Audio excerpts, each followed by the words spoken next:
So happy Bosses Day. October 16th is Bosses Day, and we're going to talk about the holiday itself and whether your boss is worth celebrating. Stay tuned. In a world of incompetent bosses, micromanagers, and petty tyrants, you are listening to The Leadersmith. Now, here is your host, Darren Gerdes. Okay, so Bosses Day is a national holiday, whether you knew this or not, every year on or about October 16th, depending on which day of the week. It's generally October 16th unless it falls onto the weekend, in which case it shifts. So it's October 16th, and it's to thank your bosses for being kind throughout the year. If you didn't know that it was Bosses Day, you're not alone. This is a little-known holiday. It was instated by Patricia Bays Haroski. I don't know if I'm pronouncing that right. Haroski. She registered National Bosses Day with the U.S. Chamber of Commerce in 1958. It hasn't gotten a lot of traction. There might be a reason that it hasn't gotten a lot of traction, and we're going to go into that in just a moment. So National Bosses Day is where you do something nice for your boss. Now, I appreciate the sentiment, but I have mixed emotions about that.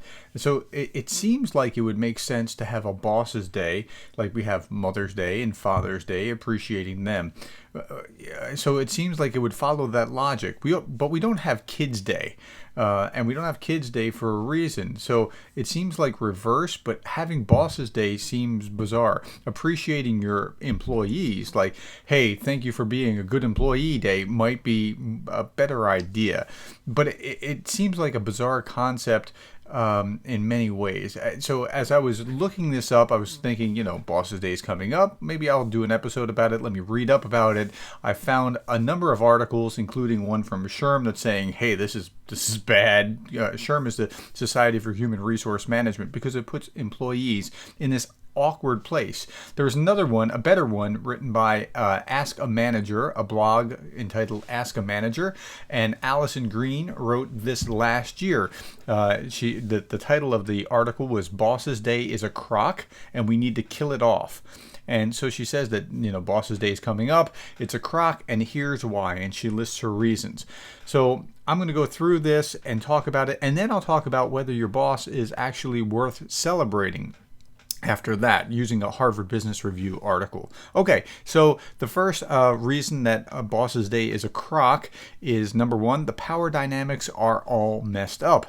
Okay, I get that. Okay, so what an awkward position to put you in. If you're an employee, it's Boss's Day, your boss knows it's Boss's Day and is expecting something like, how much do you really like me or care about me? It's just a weird thing. She says this, quote, it's not appropriate to solicit recognition from people below you, especially when they feel it's obligatory.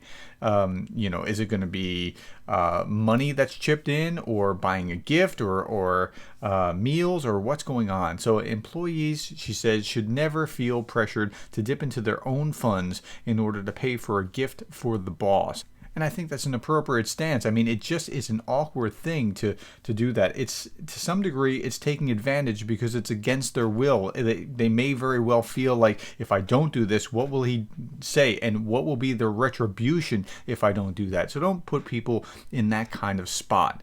Number two, obligatory appreciation is silly anyway. It's kind of like Mother's Day in that sense. Like, if you don't get your wife or mom something for Mother's Day, that's just bad. Now, so let's say flowers, right? You don't get them flowers on Mother's Day. That's bad. But it's kind of expected, so it's not a thing. Now, if on a random Thursday in the middle of November you get them flowers, or if on a random Tuesday in June you get them flowers, that's really appreciated because it's not obligatory. So if you have obligatory appreciation, we don't really know if it's true or not. So obligation to somebody who, and they say this, if you're acting out of obligation to a person who signs your paychecks, we don't know if it's real or not. Okay, number three, and this is a great point. Good bosses don't want gifts from their subordinates. And that's a great point. There's a great scene in Band of Brothers, where the commander of the unit is rebuking his number two because he was gambling with the men. And he said, hey, what's the problem? I was just gambling with them. I mean, we're just having fun. He said, what if you've won? He said, what? What if you won? Never put yourself in a place where you take from your men. And I think that is a very wise, very valuable lesson. So good bosses don't want to put themselves in any position where they're taking from their people. So she said this, good bosses are sensitive to power dynamics. They don't want employees feeling obligated. So and I'm going to quote this because this is brilliant. So the holiday, this is a quote now, quote, so the holiday ends up rewarding bosses who don't care that their subordinates feel pressured to give them gifts, while making good bosses feel awkward and uncomfortable. Okay, so, that's what's going on. Again, there's nothing wrong with caring about your boss and saying thank you or whatever, but if it comes to something like gift giving or something, then it changes it. And, a good boss is sensitive to those power dynamics and don't want to put they don't want to put their employees in that kind of position. Number 4, etiquette forbids it. Any gift giving in the workplace, she says, should be from a boss to an employee. She goes on to say, quote, people shouldn't feel obligated to purchase gifts for someone who has power over their livelihood.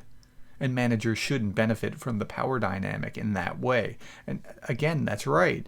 I mean, there's nothing wrong with appreciating, but if you have to buy them a gift or something is out of whack. Okay, so how to get out of boss's day in your office. She says, be the person that stands up and says, if somebody's collecting money for something, look, I don't think the boss is going to really want this gift.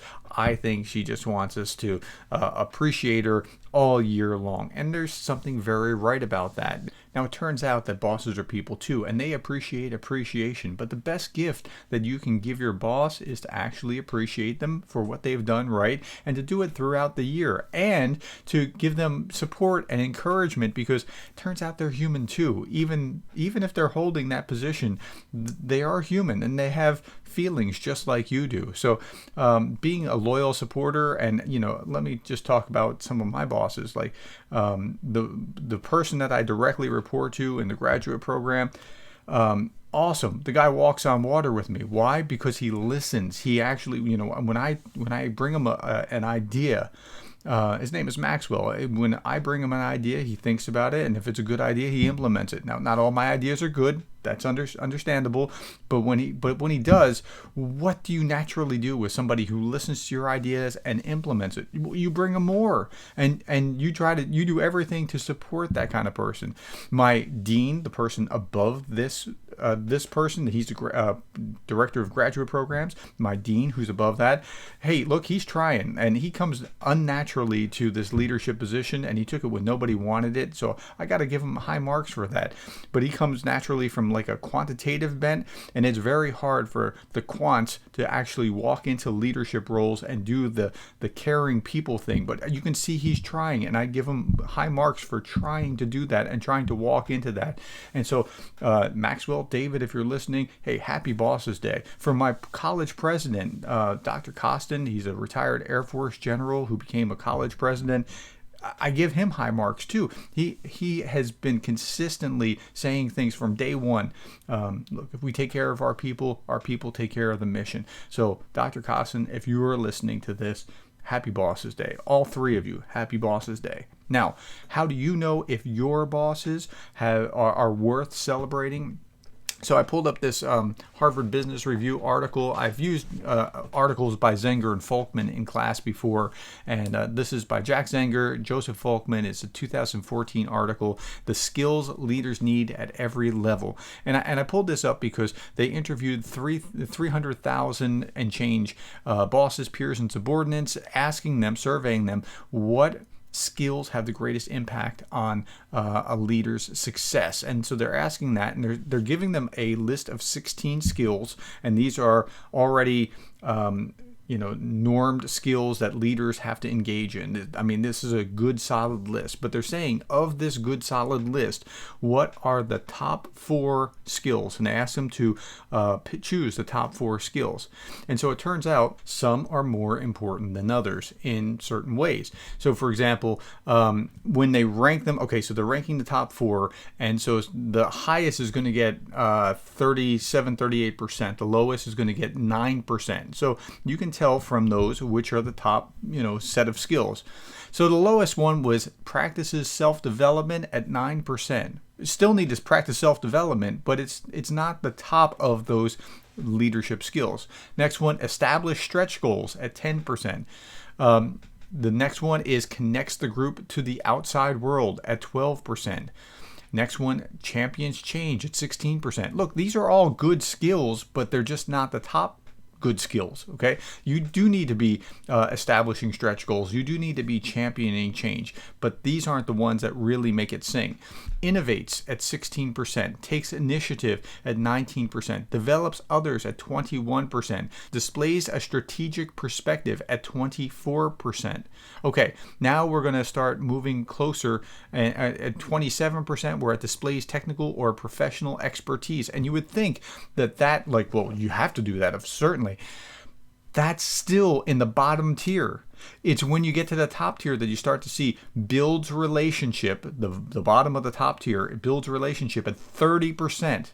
Collaborates and promotes teamwork at 33%, communicates powerfully and prolifically at 35%, drives for results at 36%, solves problems and analyzes issues at 37%, displays high integrity and honesty at 37%, and at 38%, the number one is inspires and motivates others, 38%.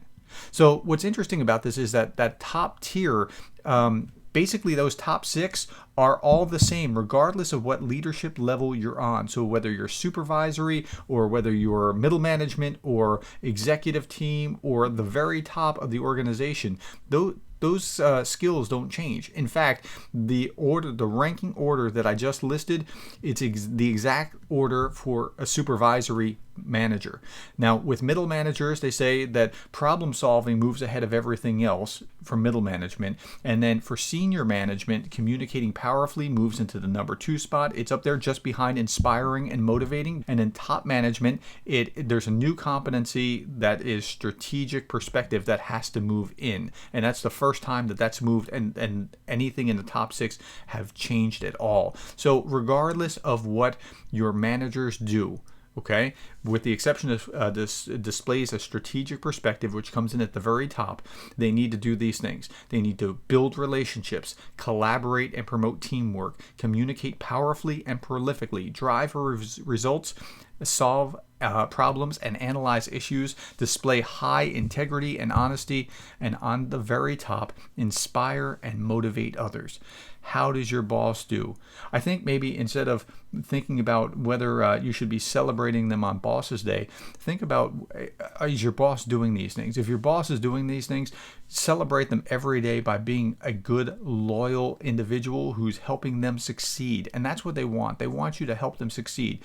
And to the degree that you are in alignment, or that they are in alignment with this, and they're in alignment with the mission of the organization, it's easy to help them succeed. If not, how can you help them become more like this and kind of lead them into how to drive for results or inspire and motivate others more effectively?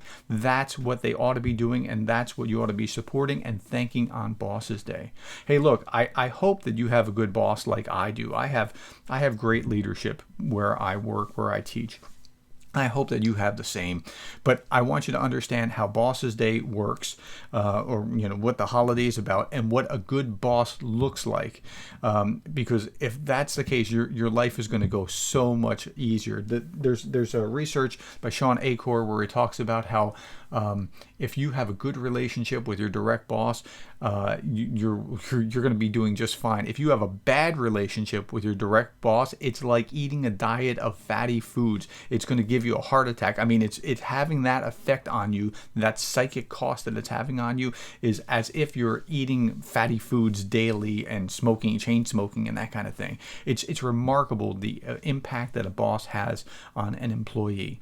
So I hope that that's your case. If not, you can celebrate National Feral Cat Day, which is the same exact day, October 16th. So it's National Bosses Day or National Feral Cat Day. So the choice is yours. Okay, let me close with the quotation for contemplation for today. It comes from the 5th U.S. Secretary of Defense. His name was Charles Irwin Wilson. He said this, quote, "A good boss makes his men realize they have more ability than they think they have, so that they consistently do better work than they thought they could." What a great line. A good boss makes his men realize that they have more ability than they think they have, so that they can consistently do better work than they thought that they could. Hey, look, if that's you, if your boss has helped you realize that you can do better work than you thought you could, go celebrate him. Hey, thanks for your time, and I hope this episode helps you become the kind of leader that you would want to follow.